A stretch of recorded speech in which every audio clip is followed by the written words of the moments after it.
জান দিব কিন্তু জুলাই দিব না। তো ক্যালিগ্রাফির অঙ্কন নিয়ে পুলিশ বাহিনীর সাথে আপনার শিক্ষার্থী একটা সংঘর্ষ হয়েছে চট্টগ্রামে, এটা সবাই জানেন, সবাই দেখছেন। তা আসলে কথা হচ্ছে যে এই ক্যালিগ্রাফি নিয়ে এত ভয় কিসে সরকারের, আসলে আমার জানা নাই। যদি আপনাদের কারো জানা থাকে অবশ্যই বলবেন। যে দেখেন, এত বড় একটা জুলাই অভ্যুত্থান হয়েছে, আপনার সবাই দেখছেন যে আসলে বাংলাদেশে কি হয়েছে না হয়েছে, এটা নিয়ে আসলে এই যে আপনার ক্যালিগ্রাফিগুলো আঁকা হয়েছে, তো এটা হচ্ছে যে মানুষের একটা ক্ষোভ প্রকাশ করা হয়েছে।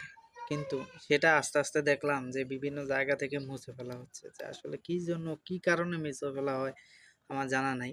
বাট এটা নিয়ে প্রতিবাদ করা শিক্ষার্থীর সাথে আজকে পুলিশের মানে খারাপভাবে একটা সংঘর্ষ হয়।